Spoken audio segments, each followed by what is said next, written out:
Haleluya, puji Tuhan. Shalom. Shalom. Salam sejahtera dalam kasih Kristus. Jumpa kembali dengan kami, keluarga Pendeta Berton Nababan. Kami menyapa Bapak Ibu Saudara dimanapun berada. Apa kabarnya? Kami berharap dan berdoa Bapak Ibu Saudara dalam keadaan sehat-sehat. Tentunya apapun yang sedang kita hadapi dan alami, tetap semangat, tetap bersuka cita. Mari sama-sama kita belajar mengandalkan Tuhan, menaruh harapan yang penuh kepada Tuhan. Karena kita tahu, yakin dan percaya, Tuhan tidak pernah mengecewakan dan mempermalukan setiap kita anak-anaknya yang teguh berharap dan percaya kepadanya. Saudaraku yang dikasihi oleh Tuhan, kita patut bersyukur dan berterima kasih. Tuhan begitu baik, telah berkenan menolong, melawat, menyertai, bahkan memelihara hidup kita sepanjang hari ini dalam melakukan segala kegiatan aktivitas. Oleh karenanya, layaklah kita menaikkan pujian, syukur, penyembahan, pengagungan kita yang terbaik untuk hormat dan kemuliaan nama Tuhan. Karenanya, mari kita naikkan pujian dengan judul Serahkanlah Hidupmu Kepadanya.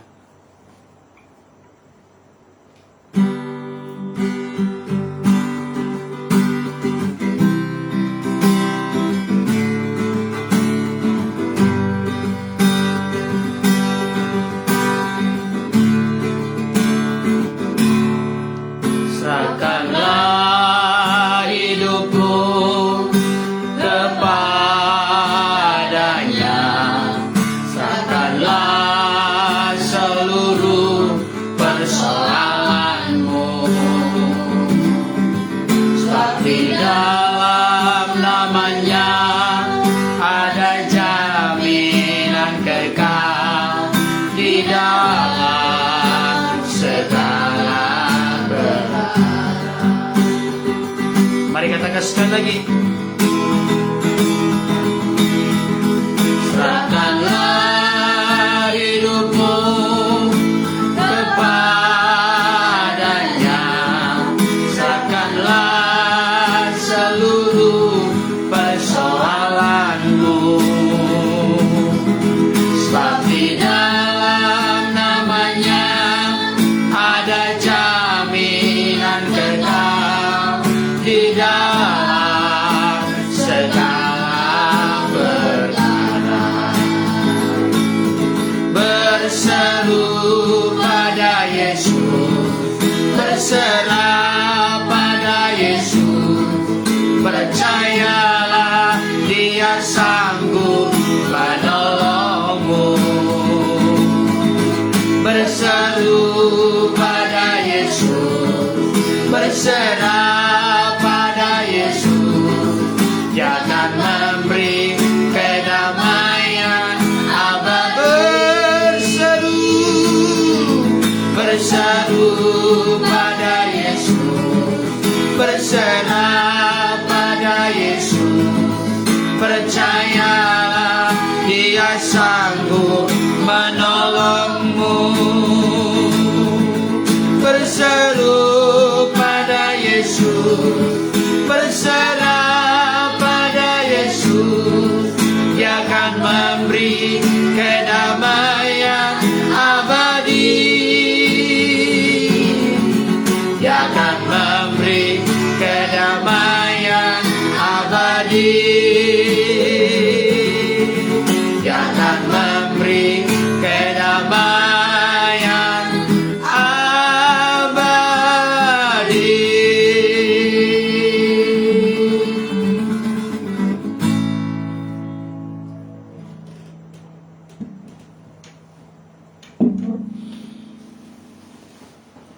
Bapak Ibu, Saudaraku yang dikasihi Tuhan, marilah kita berdoa.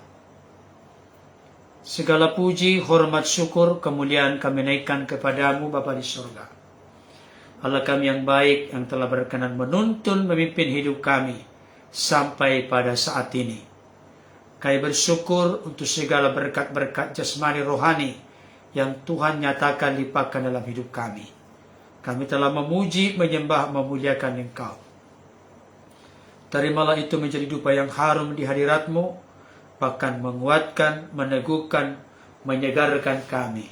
Ketika kami berserah kepada Tuhan, maka kekuatan kuasa-Mu akan terus real, nyata terjadi di dalam kehidupan kami, baik secara pribadi maupun keluarga kami masing-masing. Ya Bapa ya Tuhan, pada kesempatan ini kami rindu sebelum kami tidur, Tuhan memberikan kami hikmat pengertian ketika membaca, merenungkan firman-Mu.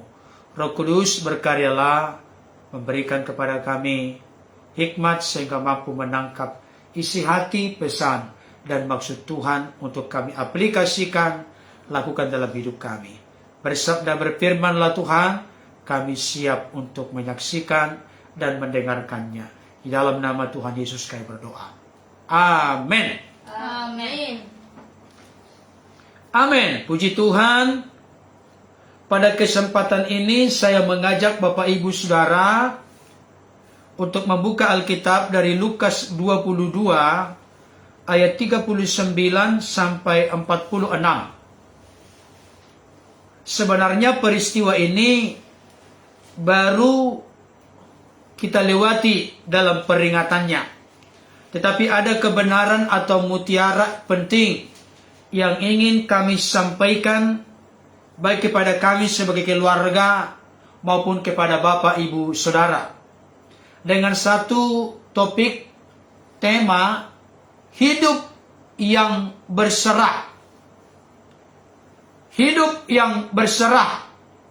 Tentunya berserah kepada Tuhan. Dan kita akan belajar dari satu sosok pribadi yang sangat ajaib, sangat sempurna, yaitu Yesus Kristus. Kita akan membacanya. Silakan Kakak Keisha membaca dengan suara yang keras dan jelas. Silakan bacakan untuk kita semua. Lukas 22 ayat 39 sampai ayatnya ke-46 dengan judul perikop di Taman Getsemani. Lalu pergilah Yesus keluar kota dan sebagaimana biasa ia menuju Bukit Zaitun. Murid-muridnya juga mengikuti dia. Setelah tiba di tempat itu, ia berkata kepada mereka, "Berdoalah supaya kamu jangan jatuh ke dalam pencobaan." Kemudian ia menjauhkan diri dari mereka, kira-kira sepelempar batu jaraknya. Lalu ia berlutut dan berdoa, katanya, "Ya Bapa, jikalau Engkau mau, ambillah cawan ini daripadaku. Tetapi bukanlah kehendakku, melainkan kehendak-Mu lah yang terjadi." Maka seorang malaikat dari langit menampakkan diri kepadanya untuk memberi kekuatan kepadanya. Ia sangat ketakutan dan makin bersungguh-sungguh berdoa. Peluhnya menjadi seperti titik-titik darah yang bertetesan ke tanah. Lalu ia bangkit dari doanya dan kembali kepada murid-muridnya. Tetapi ia mendapati mereka sedang tidur dengan karena duka cita. Katanya kepada mereka, "Mengapa kamu tidur? Bangunlah dan berdoalah, supaya kamu jangan jatuh ke dalam pencobaan." Amin. Amin. Amin. Puji Tuhan. Sejauh itu pembacaan firman Tuhan untuk kita. Yang berbahagia adalah setiap kita yang mendengarkan firman Tuhan dan yang memelihara dalam hidup kita hari lepas hari. Amin. Seperti sudah saya sampaikan tadi, tema kita pada kesempatan ini hidup yang berserah. Sekali lagi, hidup yang berserah. Pertama-tama ingin saya sampaikan kepada kita, ada perbedaan yang sangat jelas antara hidup yang berserah dengan hidup yang menyerah. Saya ulangi sekali lagi. Ada perbedaan antara hidup yang berserah dengan hidup yang menyerah. Biasanya kalau hidup menyerah, itu memberikan satu gambaran, ada pergumulan, persoalan, masalah, kesulitan yang kita hadapi, dan kita menyerah kepada pergumulan, kesulitan, masalah, dan persoalan tersebut. Hidup yang menyerah berbeda dengan hidup yang berserah. Ketika kita hidup menyerah, di sana tidak ada iman, tidak ada harapan. Tapi ketika kita hidup berserah, hal itu lebih spesifik menunjukkan yang pertama kita menyadari kekurangan, kelemahan, keterbatasan kita. Dan kita menyadari sekaligus meyakini bahwa ketika kepada siapa kita berserah, dia pribadi yang bisa kita percaya, bisa kita andalkan, bisa kita harapkan untuk menjadi jawaban dari seluruh keluh kesah, pergumulan, dan persoalan kehidupan kita. Saudara dikasih Tuhan, ayat-ayat yang lain di mana-mana bertebaran. Dikatakan dengan sangat jelas, tidak ada yang mustahil bagi Tuhan. Tuhan sanggup melakukan segala perkara yang terbaik, bahkan lebih dari yang kita doakan dan pikirkan. Oleh karenanya, saudaraku, apapun situasi, kondisi, beban berat, pergumulan, persoalan yang kita hadapi, mari kita mengambil sebuah langkah dan komitmen untuk menjadi pribadi di mana kita hidup berserah total kepada Tuhan. Hidup yang berserah ada harapan, ada keyakinan, ada jaminan bahwa kepada Tuhan kita berserah, pasti ada jalan keluar. Yang kedua, hidup yang berserah artinya kita meletakkan bahwa kehendak Tuhan, kemauan Tuhan, kesukaan Tuhan, itu yang terbaik berlaku dalam hidup kita. Moto kita sebagai orang-orang Kristen bukan memaksa Tuhan mengikuti kehendak kita. Saya ulangi sekali lagi, moto orang Kristen yang bertumbuh dewasa adalah bukan memaksa Tuhan mengikuti kehendak, kemauan, keinginan, selera kita. Tetapi yang benar adalah bagaimana kita larut, bagaimana kita tunduk, bagaimana kita benar-benar merindukan kehendak Allah yang lebih tinggi, yang terbaik, yang kita tempatkan lebih daripada kehendak dan keinginan kita sendiri. Saudaraku yang dikasihi oleh Tuhan, ada orang pernah bertanya kepada saya begini, kenapa sih Sang Firman harus turun menjadi manusia, namanya Yesus Kristus? Yohanes 1:14. Salah satu tujuan utama adalah untuk menyelamatkan manusia. Kenapa perlu Sang Firman turun menjadi manusia namanya Yesus? Karena manusia tidak bisa menyelamatkan diri sendiri. Hanya pribadi yang tidak berdosa, yang datang dari sorga, turun ke tengah-tengah dunia, yang penuh dengan dosa dan nista. Hanya pribadinya lah yang diperkenan oleh Bapa, yang memenuhi kualifikasi, kualitas, standar untuk menjadi juru selamat yang menyelamatkan manusia, menebus manusia dari dosa, kematian kekal, dan dari jeratan kuasa iblis. Saudara dan saya yang terbuka percaya menerima Yesus sebagai Tuhan Juru Selamat, maka kita telah diangkat menjadi anak-anaknya dan ahli waris kekal dalam kerajaannya. Itu tujuan utama. Tapi jangan lupa, tujuan berikutnya sangat banyak sebenarnya. Tapi sesuai dengan konteks bacaan kita pada saat ini, tujuan berikutnya adalah untuk memberikan kepada kita contoh panutan teladan yang lengkap, komplit, sempurna. Salah satu contoh yang ditinggalkan oleh Yesus kepada kita adalah bagaimana kita bergantung kepada Bapa melalui doa, teriakan, seruan, dan jeritan hati kita.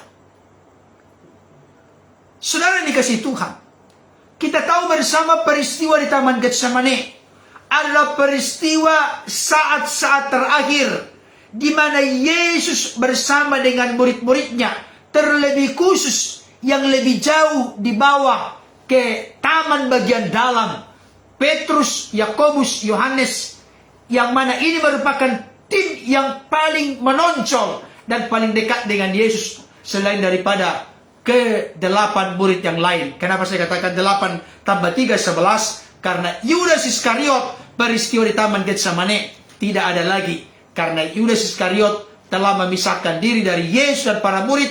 Dia pergi ke imam-imam kepala tua-tua Yahudi untuk membangun kesepakatan berapa harga yang akan diberikan kepada Yudas Iskariot ketika dia nanti mencium Yesus dan menyerahkan Yesus. Disepakatilah 30 keping perak. Saudara dikasihi Tuhan, peristiwa di Taman Getsemani ini merupakan salah satu peristiwa yang sangat populer, sangat terkenal di kalangan kekristenan. Tapi yang menjadi masalah serius adalah ada banyak orang-orang Kristen tidak atau kurang menghayati, merenungkan, meyakini, mendalami tentang peristiwa Taman Getsemani, di mana Yesus dalam eksistensi keberadaan sebagai manusia benar-benar memberikan contoh dan teladan yang sangat unggul, yang sangat baik, yang sangat sempurna kepada kita. Bagaimana kita bersikap ketika diperhadapkan dengan pergumulan yang begitu berat dan besar. Bahkan di sini dikatakan apa? Sampai keringatnya seperti titik-titik darah yang menetes ke tanah. Saudara dikasih Tuhan, nanti bisa ditanya dokter, spesialis terkait dengan hal ini. Ternyata ada saat-saat tertentu manusia bisa memiliki keringat seperti titik-titik darah ketika diperhadapkan dengan pergumulan yang memuncak, pergumulan yang begitu berat dan besar. Saudaraku dikasihi Tuhan, saya menemukan di ayat ini pergumulan Yesus sangat berat, sangat besar. Bukan pergumulan yang terkait dengan dirinya sendiri, tapi pergumulan di mana dia akan memikul cawan penderitaan. Sebentar lagi dia akan melewati Via Dolorosa, jalan sengsara salib Kristus. Sebentar lagi dia akan memikul salib. Sebentar lagi dia akan dimahkotai duri. Sebentar lagi dia akan dicambuk. Sebentar lagi dia akan diludahi, dihina, diejek, dicaci, dimaki. Sebentar lagi tangan dan kakinya akan dipaku. Sebentar lagi lambungnya akan ditombak. Saudara yang dikasihi oleh Tuhan, bagi Yesus itu sesuatu yang sangat besar dan berat. Sampai dalam perjuangan, ya Bapa, kalau boleh, biarlah cawan ini berlalu daripadaku, tetapi janganlah kehendakku, melainkan kehendakmu yang jadi. Cawan yang dimaksud di situ adalah cawan penderitaan, di mana Yesus akan memikul dosa seluruh dunia, terlebih khusus bagi siapapun yang terbuka percaya menerimanya sebagai Tuhan Juru Selamat. Saudara dikasihi Tuhan, Yesus bergumul bukan untuk kesenangan kesukaan dirinya. Yesus bergumul demi dosamu, dosaku, dosa kita semua. Di tengah-tengah penderitaan, di tengah-tengah kesukaran, di tengah-tengah persoalan yang begitu berat, Yesus tidak memberikan kepada kita teladan yang tidak baik. Putus asa, kecewa, lemah, menyerah, tidak. Tapi di tengah-tengah keadaan yang seperti itu, sampai keringatnya seperti titik darah, Yesus justru memberikan contoh kepada kita supaya kita sungguh-sungguh berdoa. Sebelum saya lanjutkan, barangkali ada tambahan dari yang lain, silakan.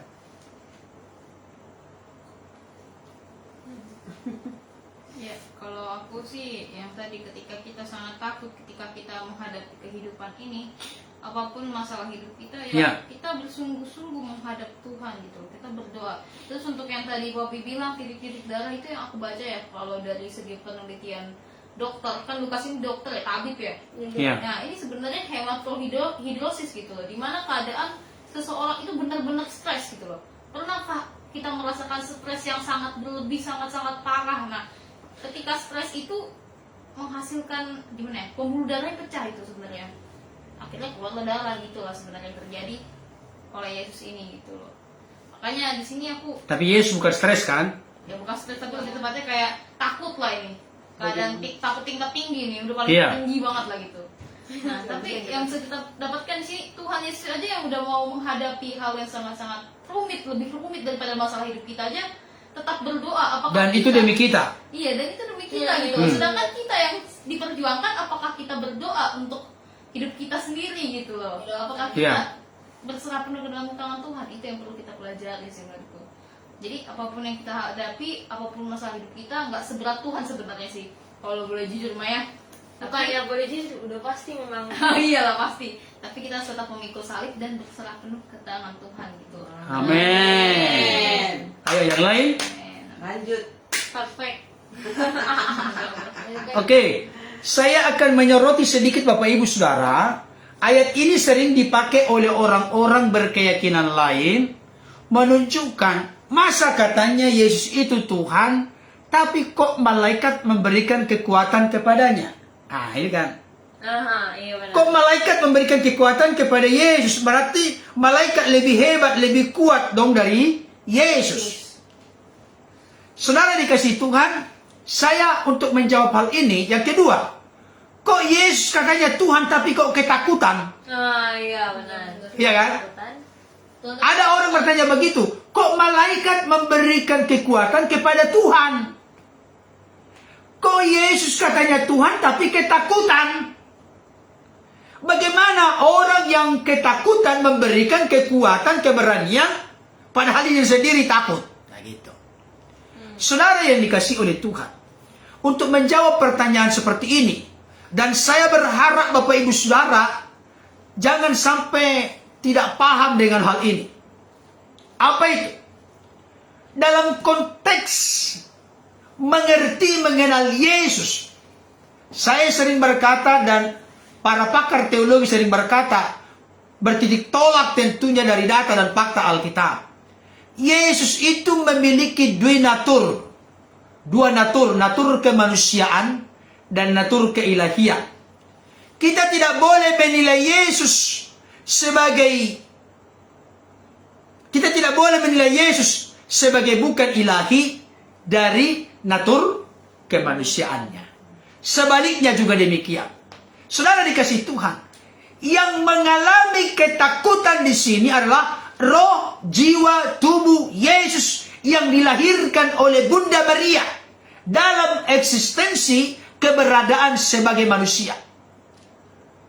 Bahkan jangan lupa, nanti kalau kita membaca nanti di dalam kitab Ibrani, dalam waktu yang sangat singkat, Yesus itu lebih rendah dari malaikat. Yesus lebih rendah dari malaikat. Yesus yang lebih rendah dari malaikat itu maksudnya yang mana? Dalam keberadaannya sebagai manusia. Kenapa? Malaikat pernah mati enggak? Enggak pernah mati malaikat. Enggak pernah mati kan malaikat? Enggak. Yesus pernah mati enggak? Pernah mati. Ya paling tidak 3 hari 3 malam, kalaupun banyak yang memperdebatkan enggak benar 3 hari 3 malam karena meninggalnya jam 3 sore, baru nanti sampai 3 hari 3 malam, Jumat, Sabtu, Minggu harus masuk ke 3 kali 24 jam gitu. Bukan itu cara mengertikan Alkitab dalam konteks tradisi pengertian pemahaman Yahudi. Tapi yang jelas Bapak Ibu Saudara, malaikat memberikan kekuatan kepada Yesus dalam keberadaan sebagai manusia. Tapi jangan lupa, ada ayat yang mengatakan sebelum Abraham ada, aku sudah ada. Itu mulut Yesus yang bicara saat itu kepada orang-orang Yahudi, tua-tua Yahudi saat itu. Sebelum Abraham ada, aku sudah ada. Hal ini menunjukkan bahwa Yesus itu dimengerti, dipahami dalam keberadaan sebagai manusia. Kalau dalam keberadaan sebagai manusia, dia apa? Berpuasa, makan, minum, menangis, berdoa, mati, dan lain sebagainya. Jadi orang Kristen tidak pernah ragu dengan hal itu. Kita tidak menilai keilahian Yesus dari sudut kemanusiaannya, tidak menilai kemanusiaan Yesus dari sudut keilahiannya. Tidak bisa. Saudaraku kasih Tuhan, ada ayat yang sangat terkenal mengatakan begini, dalam Kolose pasal 2 ayat ke-9.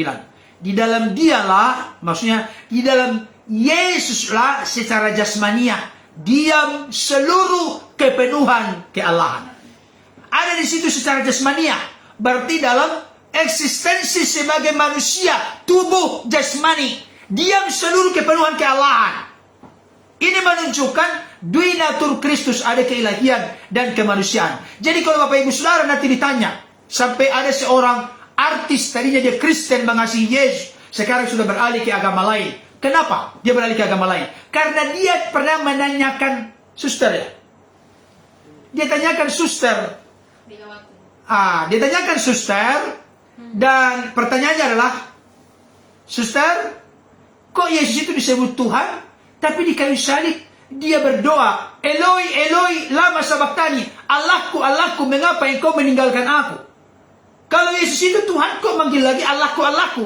Berarti Yesus itu bukan Tuhan, karena dia memanggil Bapa itu Allahnya. Nah ini, menjawabnya gampang. Gampangnya apa? Yang mati di kayu salib itu, 1 Petrus 3 ayat 18, dia yang dibunuh dalam keadaannya sebagai manusia. Amin. Jadi yang memanggil Allah itu Bapaknya bukan dalam eksistensi keberadaan sebagai firman, tapi sebagai manusia. Bahkan kalau saya sampaikan nanti kepada Bapak Saudara, nanti ada yang kaget. Dengarkan baik. Dengarkan baik, ini ada sedikit teologisnya. Apa ini? Ada perbedaan antara keilahian Yesus dengan ketuhanan atau kemanusiaan Yesus. Nah ini, saudara-saudara kita dari berkeyakinan lain tidak paham ini. Ada perbedaan antara keilahian Yesus dengan ketuhanan atau kemanusiaan Yesus. Mungkin ada yang bertanya, kok Pak Pendeta mengidentikan ketuhanan dengan kemanusiaan? Yesus itu disebut Tuhan bukan artinya Allah. Kenapa? Allah membangkitkan Tuhan. Enggak. Apakah Tuhan itu artinya Allah? Enggak. Ada ayat itu. Allah membangkitkan Tuhan. Apakah di situ Tuhan adalah Allah? Kalau Allah membangkitkan Tuhan, artinya Tuhan Allah di situ. Tuhan artinya Allah di situ, berarti Allah membangkitkan Allah. Benarkah itu? Berarti Allah membangkitkan Tuhan. Sebutan Tuhan bagi Yesus, kemanusiaannya yang diangkat menjadi Tuhan. Tapi bukan Konsili Nikea yang mengangkat menjadi Tuhan tahun 325. Bukan manusia, bukan orang Kristen, bukan Paulus yang mengangkat Yesus menjadi Tuhan. Tidak. Ketuhanan satu-satunya yang dimiliki oleh Bapa itu diserahkan, dilimpahkuasakan oleh Bapa menurut kehendaknya dengan maksud penyelamatan manusia. Amin. Sekarang gini. Oke, saya tidak akan fokus ke sana. Tapi yang jelas, kok malaikat memberikan kekuatan kepada Yesus, padahal Yesus itu Tuhan. Yesus itu Tuhan. Bahasa Inggris Lord. Bahasa Yunani Kurios. Tuhan itu jabatan, bukan nama. Yesus itu Tuhan. Tuhan itu bukan nama, tapi jabatan, gelar, kepenguasaan. Makanya Yesus berkata dalam Matius pasal 28 ayat 18, kepadaku telah diberikan segala kuasa di sorga dan di bumi. Bahasa lain, Yesus itu terkemuka di dunia dan di akhirat. Itu dia. Kepadaku telah diberikan kuasa. Kalau kepada Yesus diberikan kuasa, berarti ada yang menerima kuasa. Siapa yang menerima kuasa? Yesus. Ada yang memberi kuasa. Siapa? Allah yang kita sapa dengan Bapa. Jadi yang memberikan kuasa ketuhanan, Lord, Kurios, kepada Yesus adalah Bapa. Nangkap ya? Jadi tolong dihentikan. Jangan memahami kekristenan dari sudut pandang Anda memahami agama Anda. Gak bakalan ketemu. Gak bakalan ketemu. Ya. Jadi sebenarnya begini. Prinsipnya gini. Saya mau tanya kepada orang-orang yang suka komen di channel atau di laman Facebook. Saya mau tanya, Alkitab ini kekal atau panah? Kitab sucimu kekal atau panah? Kalau itunya isinya enggak. Coba, kertasnya kekal nggak? Enggak lah. Kertasnya kekal nggak? Bisa dibakar. Bisa robek nggak? Bisa rusak nggak? Bisa terbakar nggak? Bisa. Tapi isinya, kontennya Tidak. kekal nggak? Kau. Kekal. Nah, Yesus sebagai manusia bisa mati nggak? Bisa lapar nggak? Bisa haus nggak? Bisa menangis nggak? Bisa takut nggak? Tapi Yesus dalam keberadaan sebagai firman. Pada mulanya adalah firman. Firman itu bersama-sama dengan Allah. Firman itu adalah Allah. Bisa mati nggak? Yesus sebagai firman bisa mati nggak? Nggak bisa. Justru Yesus sebagai firman mencipta segala sesuatu. Iya. Yohanes pasal 1 ayat yang ketiga. Oke, kita jangan lari ke situ dulu. Makanya jangan mau di YouTube. Iya, perhatikan ayat 44. Ia sangat ketakutan. Ayat 44. Dan Makin bersungguh-sungguh. Makin bersungguh-sungguh berdoa. Perhatikan, ini rumus yang perlu kita mengerti dan pahami Bapak Ibu Saudara.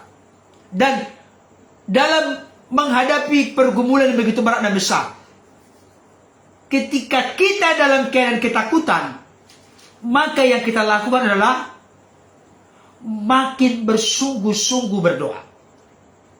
Nggak maksudnya? Tapi yang terjadi selama ini kalau kita ketakutan, apa yang terjadi? Ya, udah teman doain. Makin sungguh-sungguh berdoa atau makin malas berdoa? Ada yang malas, ada yang sungguh-sungguh. Umumnya banyak masalah, banyak pergumulan, beban berat, beban besar yang kita hadapi. Ketika kita dalam keadaan seperti itu, makin bersungguh-sungguh berdoa atau makin malas berdoa? Pastinya makin banyak. Biasanya makin malas kita berdoa Bapak Ibu Saudara. Makin malas. Tapi Yesus memberikan contoh ketika Yesus yang begitu berat karena keringatnya seperti titik-titik darah menetes ke tanah. Karena dia harus memikul cawan penderitaan, memikul dosa dunia, dosa manusia. Maka ketika dia dalam keadaan ketakutan, menghadapi semua itu secara manusia, secara fisik jasmaninya, saudaraku yang dikasihi Tuhan, yang Yesus lakukan bukan justru berkata begini. Ini saat-saat tertentu lah, saat-saat yang sangat kritis. Ya Bapak, berat nian ini tugas. Berat kali ini tugas, kata orang Medan. Waduh, berat sekali. Besar sekali persoalan ini. Besar sekali masalah ini. Berat sekali cawan penderitaan ini. Aku menyerah aja dah. Enggak, tidak. Tapi ketika dia makin ketakutan, makin menghadapi beban berat dan besar, dia makin sungguh-sungguh berdoa. Nah, sekarang kalau orang sungguh-sungguh berdoa, apa yang terjadi? Perhatikan baik. Yakobus pasal 5. Lihat dulu ya. Yakobus pasal 5. Ayat yang ke-17. Apa yang terjadi kalau kita makin sungguh-sungguh berdoa? Yesus berdoa.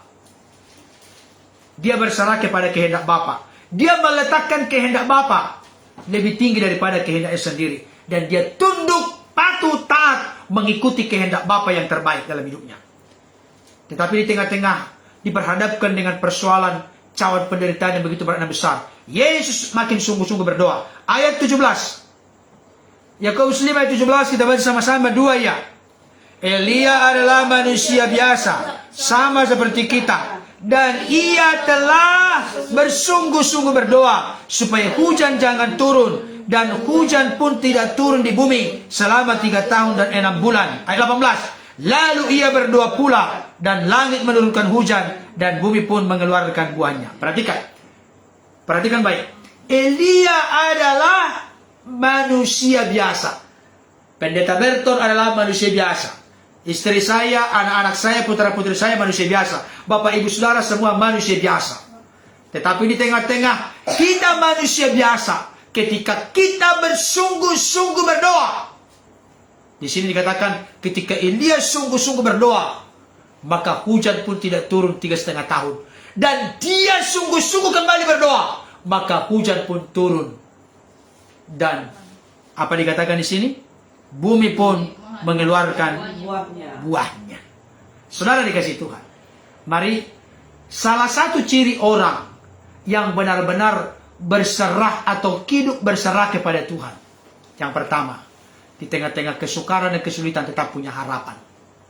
Yang kedua, kalau orang sungguh-sungguh berserah kepada Tuhan, bukan berarti jadi menunggu nasib.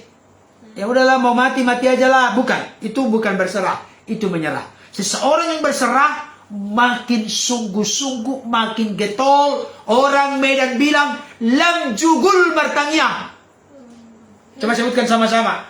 Lam jugul martangiang. Sekali lagi, lam jugul martangiang. Apa bahasa Indonesianya? Semakin tekun berdoa. Ah, itu jugul itu tekun. Jugul apa dulu? Ya, jangan jugul, jangan sejogal lukung, jangan keras kepala, memberontak, suka melawan, bukan. Nah, tekun berdoa artinya tetap setia berdoa, makin sungguh-sungguh berdoa di tengah-tengah apapun kita hadapi. Hidup yang berserah, hidup yang tetap punya harapan. sekalipun ada pergumulan yang berat. Hidup yang berserah artinya hidup yang makin sungguh-sungguh berdoa. Hidup yang berserah artinya hidup yang meletakkan kehendak Bapa lebih tinggi daripada kehendak kita sendiri. Ada 3, apa tadi? Hidup yang berserah adalah hidup yang tetap memiliki harapan. Yang kedua, hidup yang berserah adalah apa? Apa tadi? Hidup yang berserah yang pertama apa? Hidup yang tetap memiliki harapan di tengah-tengah apapun yang sudah kita hadapi. Yang kedua, hidup yang berserah adalah hidup yang makin sungguh-sungguh berdoa. Yang ketiga, hidup yang berserah adalah hidup yang meletakkan kehendak Allah, kehendak Bapa lebih tinggi dari kehendak kita sendiri. Kiranya firman Tuhan ini menjadi berkat bagi kita. Tuhan Yesus memberkati. Amin. Bapa di sorga, kami bersyukur berterima kasih.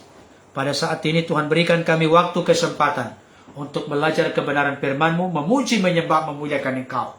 Dan saat ini kami akan berdoa, baik untuk keluarga kami di tempat ini, keluarga dari jemaat-Mu, para sponsor, donatur, bahkan Bapak, Ibu, Saudara yang berkenan bergabung pada saat ini, siapapun mereka, dimanapun mereka berada, kami serahkan roh, jiwa, tubuh kami ke dalam tangan-Mu. Kiranya penjagaan, perlindungan, penggembalaan, pemeliharaan-Mu yang ajaib dan sempurna menaungi melingkupi kami semua. Dan pada saat ini, hamba-Mu berdoa, kami berdoa untuk Bapak, Ibu, Saudara dimanapun berada, yang menyaksikan, mendengarkan, bahkan yang akan menyaksikan, mendengarkan kemudian, apapun problem, pergumulan, harapan, doa, kerinduan mereka, kami berdoa dengan sepakat, kami berdoa dengan sehati, kami berdoa dengan yakin, kami berdoa dengan sungguh-sungguh di dalam nama Tuhan Yesus. Apapun beban, pergumulan, persoalan mereka yang membutuhkan jodoh, membutuhkan keturunan, terbuka jalan berkat bagi usaha pekerjaan mereka yang mengalami sakit penyakit, apakah itu organ-organ tubuh bagian luar, bagian dalam, sakit jantung, hepatitis, sakit ginjal, bahkan sakit liver, sakit lambung, sakit darah tinggi, apapun sakit penyakit mereka, tidak ada yang terselubung tersembunyi bagimu. Bagi yang sempat menuliskan pokok doa, pada saat ini kami berdoa dengan sungguh-sungguh di dalam nama Yesus. Hadirat Tuhan turun tercurah, lawatan Tuhan terjadi, mujizat-Mu nyata, men-touch mereka, menjamah mereka, melawat mereka dalam nama Tuhan Yesus. Terima kasih Tuhan, terpuji-pujilah Engkau kekal selama-lamanya. Berkati keluarga kami di tempat ini, kami hidup oleh karena anugerah kebaikan Tuhan. Berkati keluarga Bapak, Ibu, Saudara dimanapun berada, apapun yang mereka lakukan, mereka kerjakan berhasil, dan nama Tuhan ditinggikan dan dimuliakan. Terima kasih Bapa di sorga, berkati bangsa dan negara kami. Kami bersyukur untuk pemulihan, demi pemulihan yang terjadi terkait dengan pandemi virus corona. Biar kami berdoa, badai ini benar-benar berlalu dari negeri kami tercinta Indonesia ini. Bahkan jauhkan dari segala hal-hal yang merusak perpecahan di tengah bangsa kami ini. Biarlah kesatuan, toleransi, bahkan kebersamaan di tengah-tengah keberagaman yang ada boleh terjalin dengan indah, dengan mesra, dengan baik oleh karena cinta kasih Allah melanda Indonesia. Terima kasih Tuhan, terpuji-pujilah Engkau. Ini dua harapan kerinduan kami. Kami naikkan kepada Bapa di sorga. Di dalam nama Tuhan Yesus Kristus, Juru Selamat kami yang hidup, kami berdoa dan bersyukur kepada Bapa di sorga. Terima kasih untuk firman-Mu, Roh Kudus mampukan kami, bukan sekadar mendengar, tapi melakukannya. Ketika kami berkata kami hidup berserah kepada Tuhan, di tengah-tengah penyerahan, ada harapan. Di tengah-tengah hidup yang berserah, kami makin tekun dan makin sungguh-sungguh berdoa. Di tengah-tengah kami hidup berserah, kami meletakkan kehendak Bapa, kehendak Allah lebih tinggi daripada kehendak kami. Karena kami tahu kehendak-Mu selalu yang terbaik bagi hidup kami. Terima kasih Tuhan untuk firman-Mu. Terpujilah Engkau kekal selama-lamanya. Dalam nama Yesus kami berdoa dan bersyukur kepada Bapa di sorga. Haleluya. Sama-sama kita katakan amin. Amin. Jangan lupa Bapak Ibu Saudara, jangan lupa orang Batak bilang jugul martangiang. Jugul. Tekun berdoa, sungguh-sungguh berdoa. Makin berat dan besar permasalahan kita hadapi, makin bersemangat berdoa. Siapa teladan kita yang sempurna? Yesus Kristus. Ketika diperhadapkan dengan masalah, makin tekun, makin sungguh-sungguh berdoa. Kekuatan kuasa Tuhan pun menaungi melingkupi kehidupannya. Dia sampai selesai di Kalvari berkata apa? Tetelestai, sudah selesai. Berhasil menjalankan kehendak Bapa dan menyelesaikannya. Maka Bapa pun berkata, inilah anakku yang kukasihi, kepadanya lah aku berkenan. Oke, sekian pertemuan kita Bapak Ibu Saudara. Sampai bertemu di kesempatan lain berikutnya. Tuhan Yesus memberkati. Salam untuk keluarga. Doa kami menyertai Bapak Ibu Saudara. Amin. Dadah. Dadah. Selamat nih.